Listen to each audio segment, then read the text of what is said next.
안녕하세요. 네, 저 이대일의 고기다라고 합니다. 네, 반갑습니다. 그 청춘 3부작 중에 변산이라는 작품이 나왔다고 해서 그와 맞물려 질문을 드리려고 하는데요. 감독님께 질문 드리겠습니다. 첫 번째로는 그 동주 박열에 이어서 청춘 3부작 변산으로 홍보 마케팅이 되고 있는데 어떻게 이어지는 지점이 있는지가 첫 번째고요.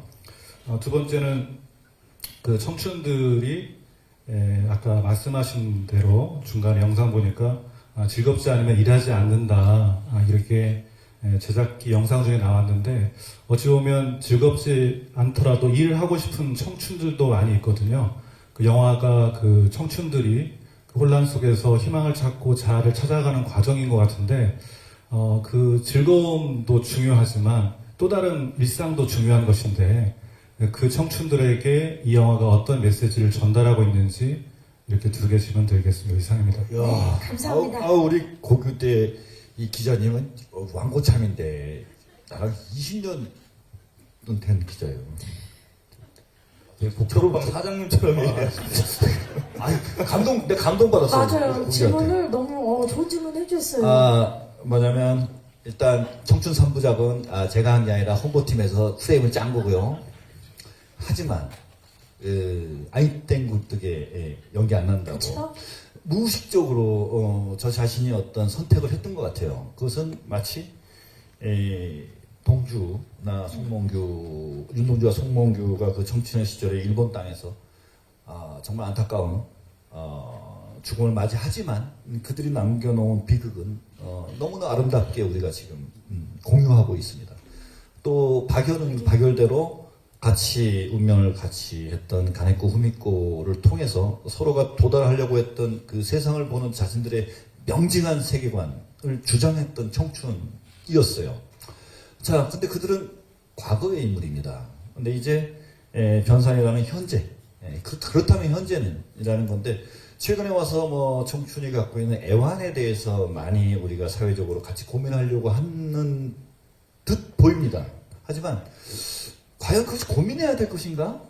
그냥 그 자체를 인정하고 그 자체를 때로는 즐기는 것만큼 그것을 현명하게 이겨내는 방법은 없다라는 그런 네거티브한 것보다는 훨씬 더 포지티브한 어떤 그 생각들로 우리가 일상을 찾아가다 보면 그것이 우리가 그리는 그런 청춘의 아름다운 모습일 수 있다. 그래서 여기 변산에서의 학수나 선미라가 갖고 있는 처해 있는 상황은 정말 빡세요. 정말 지질이 궁상이야. 하지만 그들이 맞이하는 좋은 끝은 있다. 진심 어린 그 순간을 꾸준히 대면하다 보면 좋은 끝은 반드시 있다. 라는 것을 이제 영화 속에서 구현하려고 해서 청춘 3부작의 현재성을 구현해보려고 했고, 네. 그것도 이제 이것도 막 꾸며낸 말이니까 대충 어떻게 용서해 이어지는 주시죠. 부분이 확실합니다. 그 다음에 이제 아까 우리 즐거워야만 일을 한다라는 그 전제가 갖고 있는 모순에 대해서 지적을 하셨습니다. 네. 즐겁지 않아도 일을 해야만 되는 어떤 그런 상황에 대한 청춘들의 모습에 대해서 어떻게 답변할 수 있느냐는 네. 것은 콕 집었는데, 저도 지금 난 청춘이라고 생각하지만 진짜 리얼 청춘이 있었지 않습니까? 그렇죠. 네. 오래전에.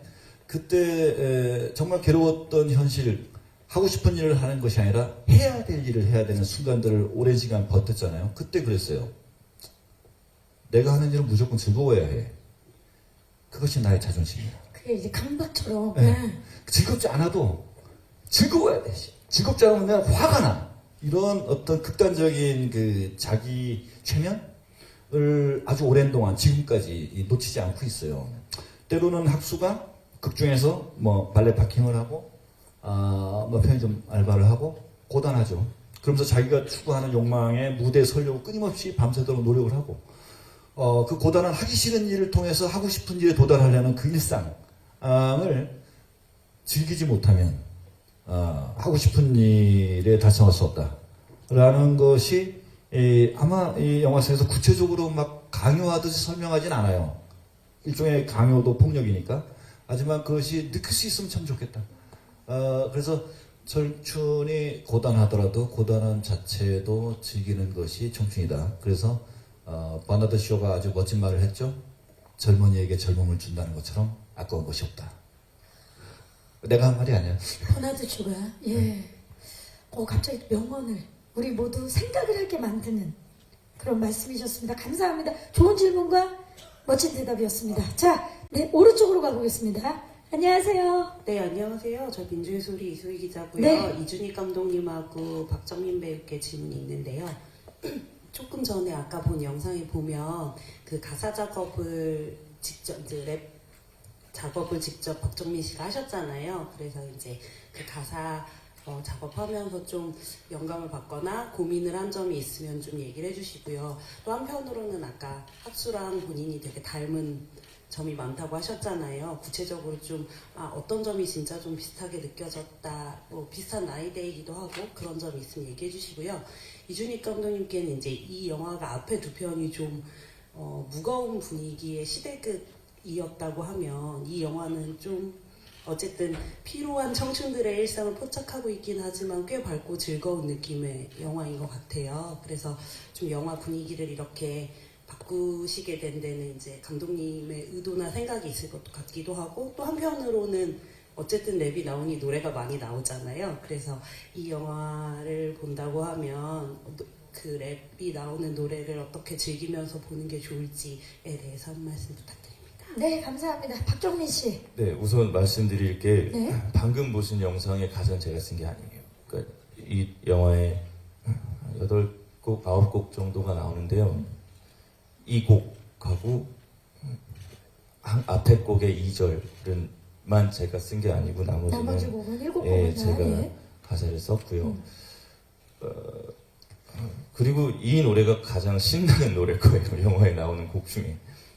어쨌든 뭐 영감이 된 거를 뭐 딱히 막 이렇게 뭐다 할 수는 없지만 우선 영화에 나오는 모든 랩은 다 학수의 감정이 들어가 있는 랩이거든요.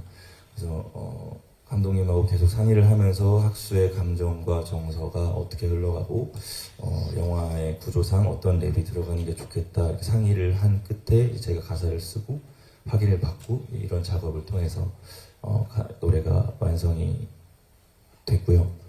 그리고 저랑 닮은 학수랑 점? 네, 네. 닮은 점.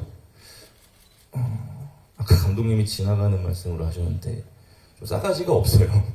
그러니까 신감이 넘친다. 예. 그러니까 어떤 처한 상황에 있어서 저랑 비슷한 건 아니지만 그 어떤 상황에 대처했을 때 학수가 반응하는 리액션이 보통 제가 살면서 그냥 반응하는 리액션하고 닮아 있어요. 예, 그래서 크게 어렵지 않았어요. 예, 부딪히는 예, 그런 힘이 예, 있는 거죠. 예, 예, 예. 좋습니다. 감독님, 아, 분위기를 바꾼 이유. 네. 아니 이 박정민 얘기를 좀 더 도움 말을 하고 싶은 게 네. 진짜 싸가지가 없어요. 근데 그게 엄청나게 매력 있어. 아니 저는 늘 볼 때 이거 진짜 도와주는 게 예의 아니야? 바른 모습만 봐서 예의는 바르죠.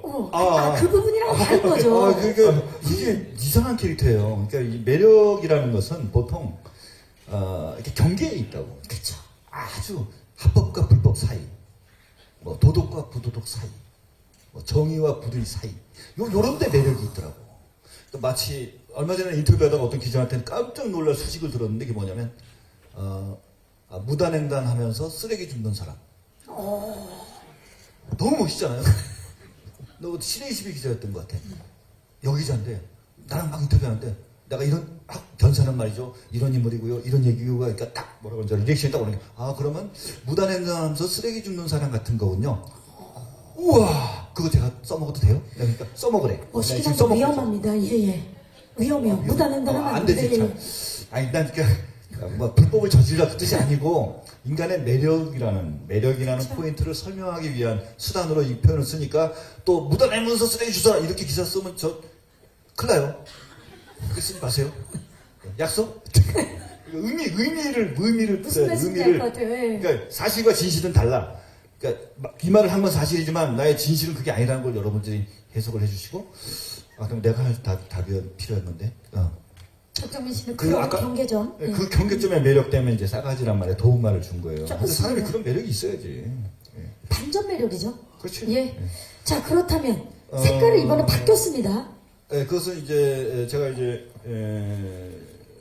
동주 박열 전에는 사도였고 사도 전에 소원이었고 그 소원 이네 편이 전부 다 아프고 슬프고 비극 이제 이야기를 다루다 보니까 거기서부터 이렇게 벗어나려는 욕망이 있었겠죠.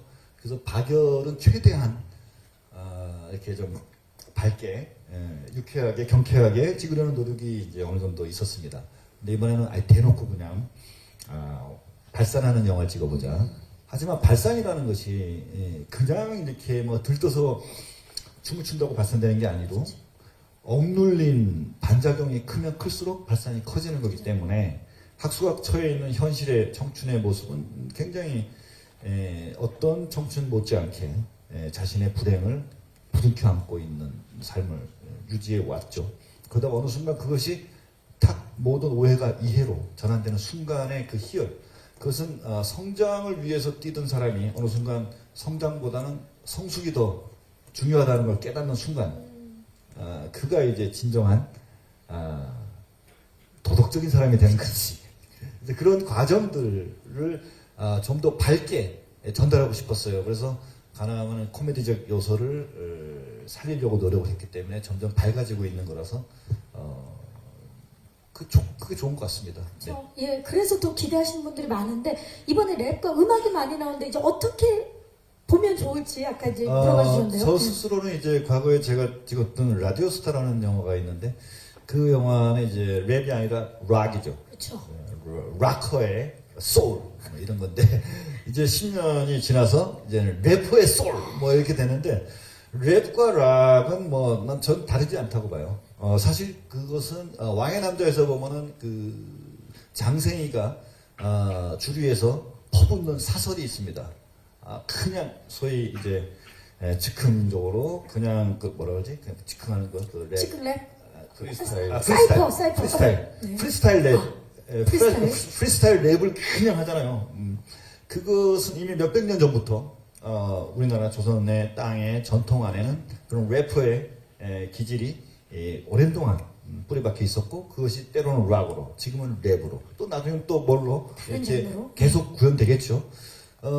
그래서 이 자신의 어떤 이 현실을 랩이라는 수단을 통해서 솔직하게 고백하는 그것은 때로는 저항으로 보이고 때로는 발산으로 보이고 뭐 그런 것을 우리가 문화적으로 해소하지 않으면 사회가 폭력 사회가 되니까 우리가 이렇게 영화를 만들고 그렇죠. 그런 거죠. 네. 지금 청춘들이 가장 또 좋아하는 장르로 표현을 해주셨는데 또 질문 있으신 기자님 계십니까? 네. 네, 드릴게요. 네. 또 이번 영화를 위해서 좀 살도 많이 찌우시고 좀 예쁨을 어떻게 보면 포기하신 것 같은데 좀 아쉬움은 없으셨는지 그리고 선미라는 캐릭터에 대해 어떤 지점에서 좀 공감을 느끼셨는지 궁금합니다. 네. 고은 씨. 근데 제가 늘 예뻐야 했던 역할은 없었어서 근데 늘 사랑스럽고 예뻤어요. 예. 네, 크게 아쉬움은 없었는데 이제 촬영 당시에는 조금 모니터 보면서 이게 이렇게까지 나가도 되나 이런 생각은 조금 했었는데 괜찮았습니다. 그거는 괜찮았었고. 근데 이제 선미 캐릭터를 소화해내기 위해서 좀 증량을 해야겠다라고 생각을 하신 것 같아요. 네. 한 거예요. 이거 확실히 의도된 거야. 나중에 처음에 몰랐어요. 처음에 원래 이렇게 통통한 것보다 잘못했어요. 근데 나중에 보니까 엄청나게 먹더라고. 김고은 씨가 그 밤 12시에도 라면 먹고 계속 그날 촬영인데 띵띵 부어가지고 아침 보면 막 공갈빵 돼가지고 나와가지고 저 여배우 맞아? 그 통통하게. 예. 진짜 그랬어요. 근데 나중에 알았어요, 제가. 나중에 본인은 자신의 어떤 그 진심을 얘기하면 좀 약간 값이 떨어질까봐 숨기는데 시나리오 읽다 딱 보면 보고. 나옵니다. 그 미경이라는 캐릭터가 있어요. 여기 선미라는 캐릭터. 네. 학수가 미경한테 꽂혀 있거든. 그러니까 미경이 이뻐야 돼. 영화에 설득력이 있으려면 미경이가 선미보다 훨씬 이뻐야만이 영화가 설득력이 있어요. 그 디테일을 살리려고 그러니까 예. 선미가 자기가 내가 못생겨져야겠다. 상대적으로 그래서 더 평범해 못생게 할 방법이 없잖아 여자가. 그래서 찌운 거야. 그러니까 못생겨서 아닌가? 그러니까 초반에 감독님이랑 얘기했던 부분인데 늘 기억을 못 하세요. 감독님이 밤에 연결 맞춰야지 하고 과자 주고 가시고 그러셨어요. 빵 던져주고 가시고. 근데 이제 저는 그냥 들었던 생각이 뭐 못생겨져야겠다는 아니었지만 그냥 선미가 마른 느낌은 아니었어요. 이 느낌이 네, 제가 시나리오를 봤을 때 마른 느낌은 아니었고 또 어떤 이렇게 학창 시절에도 좀 튀는 인물이 있는가 하면 조금은 평범하고 혹은 좀 존재감이 눈에 없는 안 띄는? 조용한 친구들이 있잖아요. 근데 이제 선미는 그런 인물이었기 때문에 그것을 조금 더 돋보이게, 그러니까 시각적으로 어떻게 하면은 조금 더 그게 가깝게 갈 수 있을까라고 생각을 했을 때는 뭐 오바해서 막 10kg 막 이렇게 찌우는 것보다는 그냥 사람이 적당히 이제 좀 통통한 쪘을 느낌을. 때 딱 묻어나는 그런 평범함이 생기잖아요. 이제 그런 정도를 지금 무슨 말인지 정확히 알 것 같아요. 정확히 뭐 그렇게 말했다. 내가 지금 뭔가 과장되게 내가 좀 약간 과장법이 좀 심해. 많이. 시간이 좀 지나다 보니까 그죠? 내 예. 지병이야 지병. 갑자기 또 지병 고백을 예. 그거 좀 순화시켜 주십시오. 제 언어 표현에 대해서 제 지병이 있으니까 좀 이렇게 순화시켜 주십시오. 아유. 잘 부탁드립니다. 예. 자, 그렇다면 마지막으로 선미라는 캐릭터에 김고우 씨 공감되는 부분이 분명히 있었을 거예요. 시나리오가 그냥 쉽게 넘어갔을 텐데. 네, 선미한테 저는 되게 선미가 굉장히 매력적인 여성이라고 생각을 하게 되는 부분이 자기가 느끼는, 그러니까 상대방한테 느끼는 그 감정을 막 돌직구로 나쁘게 얘기하지도 않고 또 그렇다고 막 돌려서 얘기 안 하지도 않고 뭔가 딱 저 사람이 이 한마디를 들었을 때 뭔가 생각을 하게끔 얘기를 하는 그 현명함이 좀 갖고 싶은 그런 지점이 있었어요. 그래서 그 부분에 공감이 됐고 갖고 싶었다. 네, 저도 그런 점이 있었으면 좋겠다는 생각. 이미 갖고 있는데요. 네, 감사합니다. 또 혹시 마지막 질문 계십니까? 네, 마지막 질문을 받아보도록 하겠습니다. 저는 박정민 씨한테 질문 드릴게요. 그 래퍼 변신을 위해서 이번에 피어싱이랑 문신도 했다고 들었는데 저 평소와 다른 매력을 가진 학수를 연기한 소감은 어땠는지 답변 부탁드리겠습니다. 어땠나요? 그 이제 뭐 제가 촬영하기 전에 귀도 뚫고 타투도 하고 평소에 해보고 싶었던 건데 어떻게 이렇게 캐릭터를 잘 만나서 이왕 이렇게 된 거 이 김에 해봐야 되겠다 하고 한 거죠. 그래서 되게 신나게 했고요. 저희 어머님이 집에서 이 영화 보시면 깜짝 놀랄 거예요. 어느 날 갑자기 엄마랑 아버지가 갑자기 대뜸 아주 문신만 하면 살을 찢어버리겠다고 저한테 갑자기 그러시는 거예요. 그래서 갑자기 그래서 뜬금없이. 너무 식은땀이 나서 밖에 나가야 되겠다고 옷을 이렇게 주워 입는데 막 제 살을 까보려고 하시는 거예요. 보려고. 왜 그러냐고. 근데 그 영화에 나온 건 여기 문신 하나인데 제가 이런 등에 엄마 아버지 사진을 이렇게 새겨놨어요. 근데 그거를 찢을 수 있을까라는 생각을 하면서 본인들 사진만 못 지쳐요. 네, 그래서 그러니까 영화 보시면 좀 깜짝 놀랄 거예요. 근데 저는 이제 이거 캐릭터도 좀 이러니까 이왕 이렇게 된 거 이렇게 한번 해보자 하고 한 거죠. 좋은 아이디어인데요. 예. 어머니 아버지 사진으로. 예. 잘했습니다. 옷이 사람을 만드는 부분이 있고 스타일이 만드는 부분이 있어서 정말 수행 넘치게 연기해 주셨을 것 같습니다. 질문해 주신 기자님 감사의 말씀 드리도록 하겠습니다. 자, 이제 질의응답을 마무리하도록 하고요. 마지막 이제 인사 말씀을 들어야겠네요. 감독님부터 마지막 인사 부탁드립니다. 예. 이렇게 많은 자리 채워주셔서 감사드리고 제가 이렇게 할 때 여러분들 즐겁게 해드리려고 막말을 좀 해요. 이게 저 지병입니다. 좀 순화시켜 주십시오. 이거 잘못 오해돼서 또 기사 나가면 또 이상하게 또 우리 수행 넘치는 이상한 감독님입니다. 양아치 되고 막 이러면 안 되니까 무슨 말씀이세요? 좀 잘 부탁합니다. 네. 네. 자, 그리고 우리 김도훈 씨 지금 웃음 터지셨는데 네, 저희 영화 변산 너무 아름답고 청춘에 대한 이야기를 어떻게 보면 현실감 있고 또 어떻게 보면은 조금의 희망 혹은 판타지적인 부분이 들어갈 수도 있는 그런 영화니까요. 즐겁게 잘 봐주십사 잘 써주셨으면 좋겠고 네, 이렇게 찾아와 주셔서 너무너무 감사드립니다. 감사합니다. 박정민 씨. 네. 저도 감독님의 지병이 약간 옮아서 가끔 이렇게 생각 없는 말을 할 때가 있어요. 감독님이 편하시고 네. 우리 또 다 가족처럼 생각해 주셔서 네.